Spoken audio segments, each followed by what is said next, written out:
Meeting में मैं शामिल हुआ और पुलिस की वर्तमान की जो अलग अलग प्रकार की जो गतिविधि चल रही है, जिस प्रकार वो दक्षता से काम कर रहे हैं, उस पूरे काम को एक नज़र में जैसा एक नया मुखिया बनता तो स्वाभाविक रूप से एक मन में मेरी भी जिज्ञासा थी। मुझे संतोष है कि उनका अपना जो काम है बड़े अच्छे ढंग से हो रहा है और जिस प्रकार की भविष्य की कई चुनौतियां हैं, भविष्य में विकास के कई काम हैं और भी प्रकार से, जैसे थानों की सीमा बदलना या भविष्य में विस्तार के लिए उनके भवन की आवश्यकता, भर्ती की आवश्यकता, पुलिस के जवान से लेकर अधिकारी तक के निजी उनके अपने जीवन की भी कोई कठिनाइयां हैं। ऐसे अलग अलग मानवीय पक्ष को लेकर भी हमने सारी बातों का विचार किया है और कुछ निर्णय भी किए, जैसे कुछ वाहन की ज़रूरत उनको है, कुछ छोटे मोटे फंड की ज़रूरत है, भविष्य में बटालियन बनाने की आवश्यकता है। ऐसे कई मामलों को एक समग्र रूप से उनसे कहा कि प्लान बनाएं, कुछ इस बजट में, कुछ अगले बजट में, क्रमशः उन सारे कामों को हम करेंगे। एक निर्णय और किया है कि जो पुलिस और हमारे अदर्स डिपार्टमेंट जो अपना निर्माण कार्य वगैरह कुछ करते हैं, तो पार्किंग की और कई कठिनाइयाँ होती है, उस दिशा में भी उनकी राय जरूर लेना चाहिए, क्योंकि बड़े जब आयोजन होते हैं या वैसे भी शहर में ट्रैफिक की समस्या आती है तो अल्टीमेटली पुलिस भी बहुत परेशान होती है, जनता भी परेशान होती है। तो मैं समझ सकता हूँ कि और इसके अलावा धार्मिक शहर के अंदर भविष्य में जो बड़े मेले होते हैं, बड़े आयोजन होते हैं, तो पुलिस बल को ठहराने की आवश्यकता हो या बाकी इस प्रकार के कई दूसरी ज़रूरतें होती हैं, उन सारी ज़रूरतों का निराकरण उनके आवश्यकता के हिसाब से हो। और आने वाले 25 साल तक की ये आज़ादी का अमृतकाल में माननीय प्रधानमंत्री जी की जो भावना है कि हम 25 साल तक पुलिस को आगे किस स्तर तक ले जाना चाहते हैं, एक इसका पूरा प्लान बनाने की भी ज़रूरत है। मैंने उनसे कहा है कि आप अपनी तैयारी करिए, सरकार उनके साथ है, निश्चित रूप से हम इसमें अच्छा काम करेंगे। सर, कल सरकार कर रही है सर, क्या कुछ उसका रूपरेखा रहेगा? मैंने माननीय प्रधानमंत्री की ये जो भारत विकास संकल्प यात्रा जो कल्पना है, हमारे 5 राज्यों में पिछले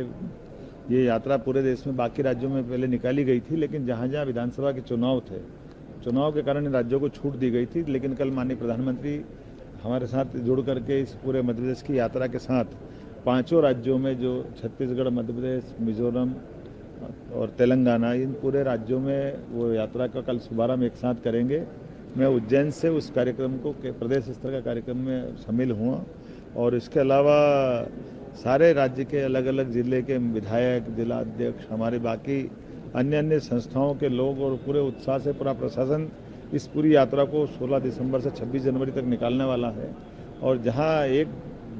दिन में 2 पंचायत या 25,000 की आबादी में 2 कार्यक्रम, ऐसी इसकी कल्पना की गई है। लेकिन अगर संख्या कम ज़्यादा करना पड़े तो रद्द बढ़ाकर भी हम इस पूरे आयोजन को अच्छे से करेंगे और इस आयोजन को केवल सामान्य आयोजन न मानते हुए जनता की लोक हित से जितनी योजना है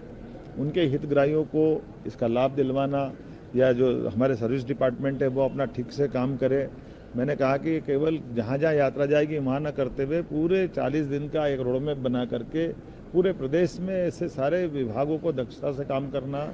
की ज़रूरत रहेगी जो सारे इस दायरे में आते हैं।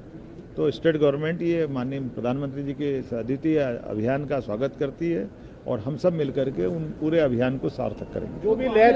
लैब्स है कोई निर्देश दिया आपने प्रदेश में, कोई लैब्स जो है प्रदेश में, उनको लेकर कोई दिशा निर्देश? 2 तरह की चीज़ें हैं। जैसे फॉरेंसिक लैब को लेकर के मैंने पुलिस में कहा है कि हमारी अब भविष्य की जो चुनौतियां हैं उसमें जो जो ज़रूरतें हैं उसके पदों की, लैब की या बाकी व्यवस्थाओं की, उसको भी देखें।